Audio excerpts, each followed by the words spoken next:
liftoff.com. At this point, we are at T-minus 4 minutes and 30 seconds from liftoff, and Falcon 9 is now moving into the final stages of the countdown. We're currently waiting for the transporter erector, or that TE, to retract. That's the painted white structure there next to the vehicle. And once it retracts, it may have already, there we go. We heard the call out, and you can see the cradle arms there, and it's moving to its pre-launch position, which is about 2 degrees away from the rocket. At liftoff, hydraulics will move that TE to a position of 45 degrees from the rocket. If you listen closely, you might be able to hear the hiss and pop of pressure venting from the vehicle and the plumbing in the transporter erector, and that's all completely normal. There we go. We heard the call out, and you can see the cradle arms there, and it's moving to its pre-launch position, which is about 2 degrees away from the rocket. At liftoff, hydraulics will move that TE to a position of 45 degrees from the rocket. And it's that super chilled LOX that, if you listen closely, you might be able to hear the hiss and pop of pressure venting from the vehicle and the plumbing in the transporter erector. That's all completely normal. There we go. We heard the call out, and you can see the cradle arms there, and it's moving to its pre-launch position, which is about 2 degrees away from the rocket. At liftoff, hydraulics will move that TE to a position of 45 degrees from the rocket. And it's that super chilled LOX that, if you listen closely, you might be able to hear the hissing pop of pressure. This means that the rocket's autonomous internal flight computers have taken over the launch countdown. Just inside of T-minus 2 seconds, we light the Merlin M1D engines. We use T-Tab as our ignition fluid. When it mixes with oxygen, it burns a bright green-colored flame. We then allow the fuel into the thrust chamber, and the engine comes up to full power for liftoff at T0. Stage 1 LOX load complete. And there we hear the call out that stage 1 LOX load is complete. Second stage will be wrapping up momentarily. The Starlink payloads continue to be healthy, and the F9 team tracking no issues with the rocket. Like I mentioned before, less than 1% chance of violating our our weather rules at the Space Coast launch site there you see. But we are keeping our eyes on the weather around our recovery operations. And the range has cleared the surrounding ground, water, and airspace, and are green for launch. Now, if for some reason we don't get to launch today, we do have a backup opportunity on February 5th at 12:58 a.m. Eastern Time.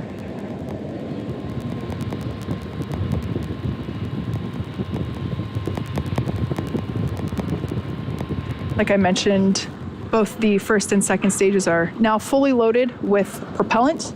The white cloud that you see venting there is just... Stage 2 LOX load complete. Oh, there we heard the final confirmation for that stage 2 LOX load. And the white cloud there is just the leftover liquid oxygen in the load lines there in the transporter erector, vaporizing as they come into contact with the ambient air.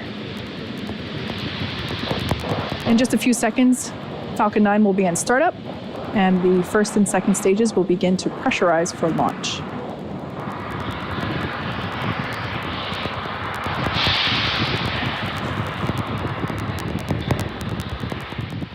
Falcon 9's in startup. So there we heard the call out. Falcon 9 is in startup. The onboard flight computers have taken over the launch countdown. T-minus 45 seconds, I'll just go for launch. There we heard it, our final go for launch today. At this point in time, we are green for today's launch. Let's listen in to the terminal count and watch as Falcon 9 takes 30 seconds. Our stack of Starlink satellites into orbit.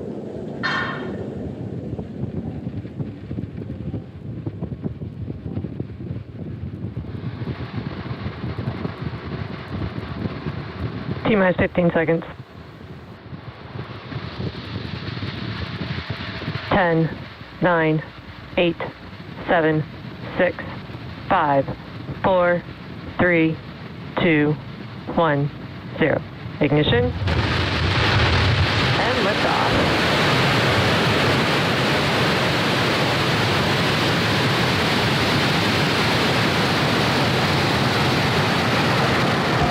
Vehicle is pitching downrange. Stage 1 chamber pressure is nominal.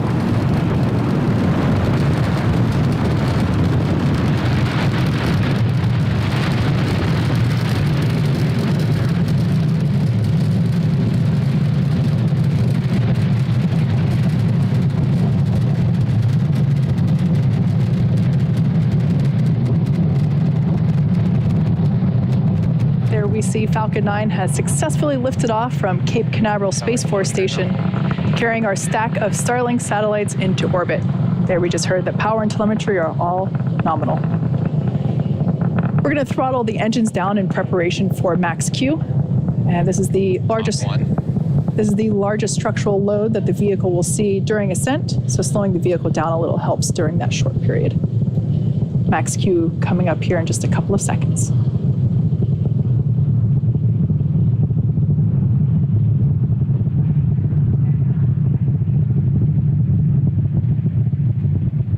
Max Q.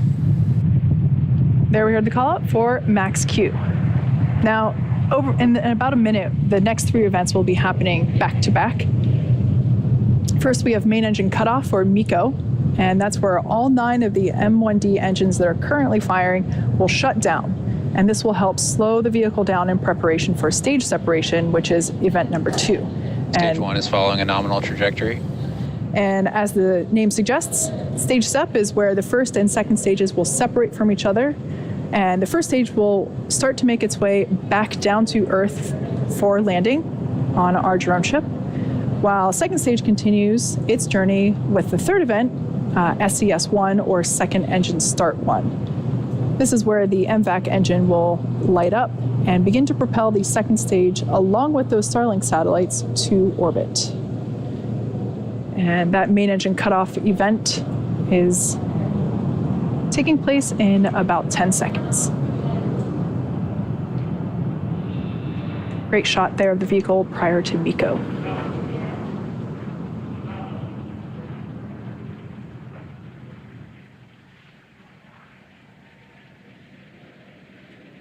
Main engine cutoff. Stage separation confirmed.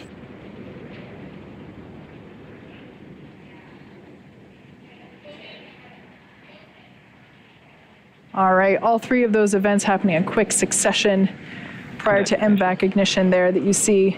Caught a glimpse of, oh, and on the left-hand side of your screen, you can see the Space Coast illuminated by the night lights. That's an awesome shot there as we see the grid fins beginning their deployment. So everything looking great there on second stage. Bearing separation confirmed. We heard the verbal call out, and there on your screen you can see. Trajectories. All right, great news all around. We had fairing separation. Those we'll be attempting to recover those using our recovery vessels. Then we heard everything looking nominal for both first and second stages. It's dark on the left-hand side of your screen there as the Space Coast night lights fade out of view, but that first stage is going to be coming back down and making a landing. And in order to do so, it'll be executing 2 burns in order to make that drone ship landing. The first burn is the entry burn, where 3 of the M1D engines will reignite. This will help to slow the stage down as it re-enters the upper part of the Earth's atmosphere. The second burn is the landing burn, and that is Acquisition of signal Bermuda. And that is a single engine burn where we will reignite the center engine, and that will help bring the vehicle speed down rapidly in order to make a soft landing on our drone ship. Of course, I still love you. Everything continues to look great there. Trajectory looking nominal for second stage. Bright white glow coming from that MVAC nozzle.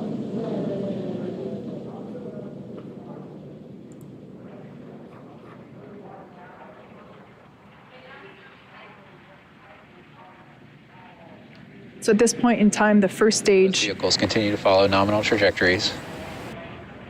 At this point, the first stage is now beginning to descend back to Earth.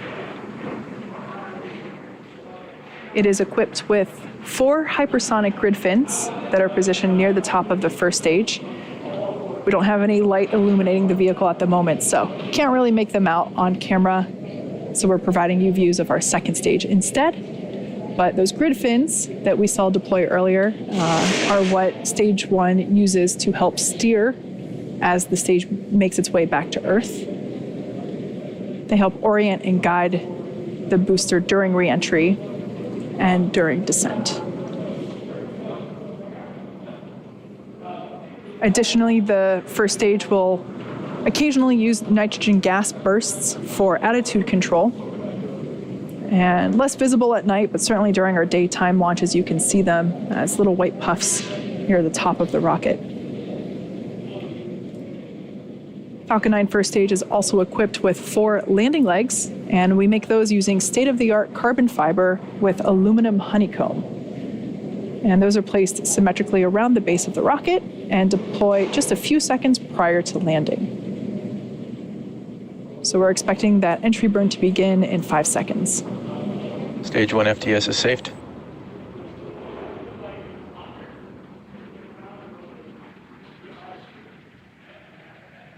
Stage 1 entry burn startup. All right, so this 20-second burn has just begun, and you can see that there on the left-hand side of your screen.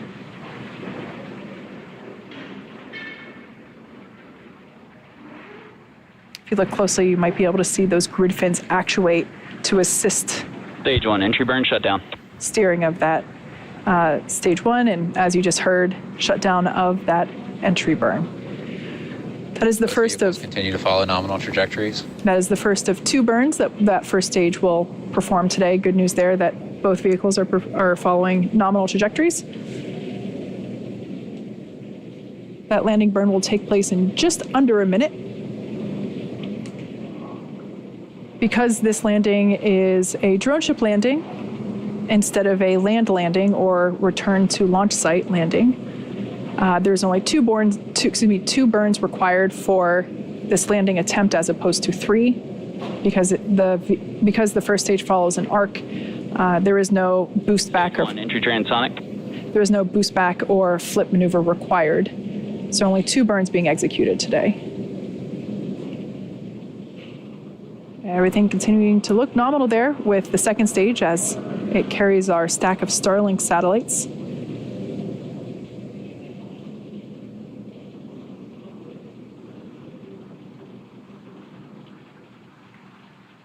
And that landing burn out. There we have a shot of the drone ship holding position in the Atlantic Ocean. Landing burn startup. And there we can see the lights beginning to illuminate the platform and the waters around.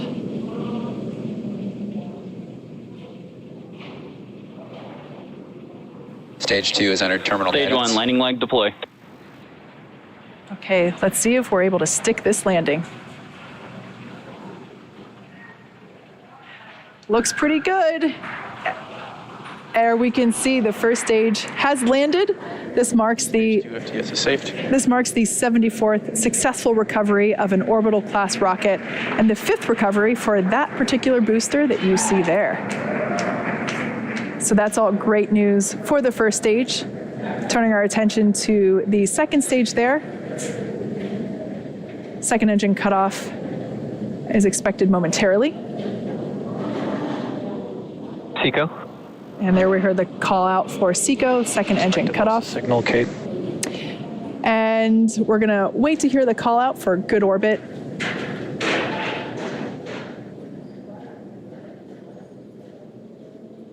Nominal parking orbit insertion. Okay, there we just heard we got a good orbit there for second stage. It's gonna coast for a little bit in this orbit, actually for the next 35 minutes or so. While that happens, take a look at this animation showcasing where we are in the coast phase. We'll see you back here at T plus 45 minutes for a second stage relight.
Expected loss of signal, Bermuda.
Expected loss of signal, Newfoundland.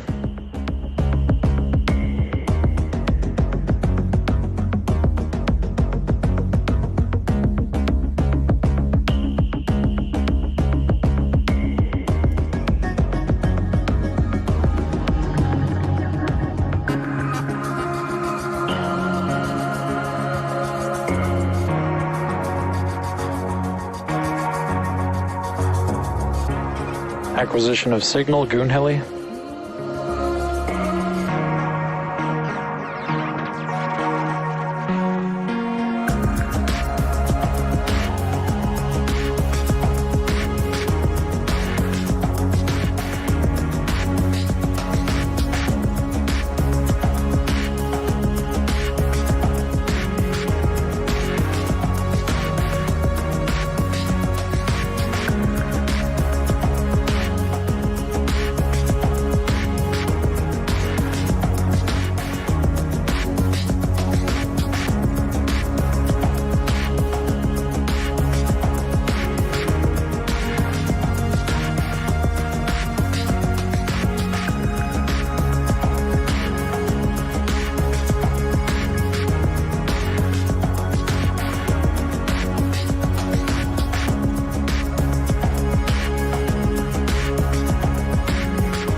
Expected loss of signal, Goon Hilly.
Acquisition of signal reef.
Back engine chill has begun.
Welcome back to the webcast for our 18th Starlink mission, which lifted off from Cape Canaveral Space Force Station just over 45 minutes ago. We had an on-time liftoff, a great stage 1 landing on our drone ship, Of Course I Still Love You, which was stationed out in the Atlantic Ocean. And there you can see on your screen, we have second stage. Right now, everything looks great there. We are awaiting the relight of that second stage, the event known as SES2, or Second Engine Start 2. And that'll be coming up momentarily at the 45-6 minute mark. It'll be a very short 1-second burn of our MVAC engine. Now, we are having a little bit of a connectivity issue with our ground station. So we might not be able to see SES2, but I think we'll be all right. If you hear background noise, our second shift in production here at our manufacturing headquarters in Hawthorne, California is finishing up for the evening. So bear with me if you get any background noise there.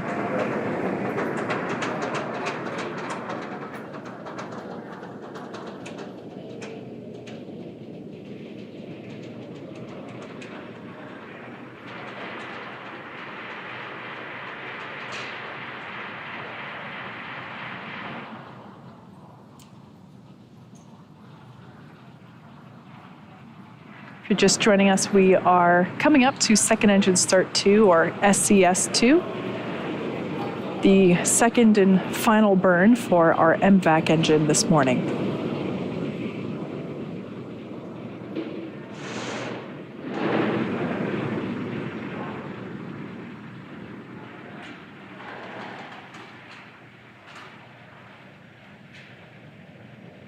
MVAC ignition and shutdown. All right, like I said, that was just a quick 1-second burn, and we're going to hang out here for a moment until we hear confirmation that we're in a good orbit.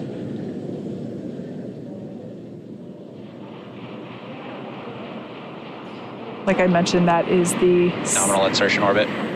All right, so we heard that we've got a good orbit there. Expected loss of signal, reef. We have another 15-minute coast phase before we deploy this next batch of Starlink satellites into orbit. During this time, the spacecraft will start to spin along its central axis, and that'll give the Starlink satellites the momentum that they need to space themselves out over time after they deploy. While this happens, sit back and enjoy some more space tunes. We'll see you back here at T+1 hour and 4 minutes.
Acquisition of signal, Tasmania.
Welcome back once again for our webcast this morning.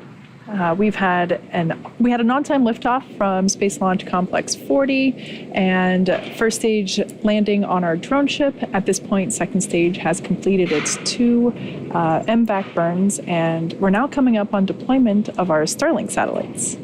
That should be happening here just momentarily.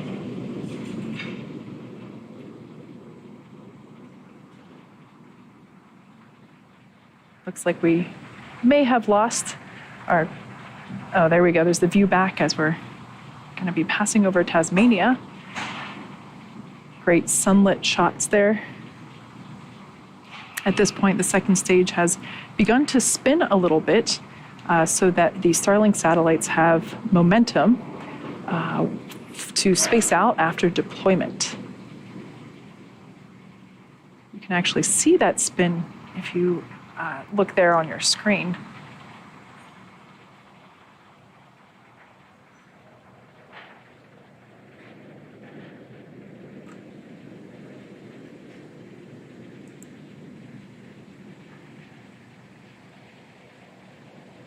I'm hearing we might lose that ground station signal Payload separation confirmed. prior to deployment. Oh, but there we heard the call out, and we can see it on the screen. We've got deployment of this batch of Starlink satellites.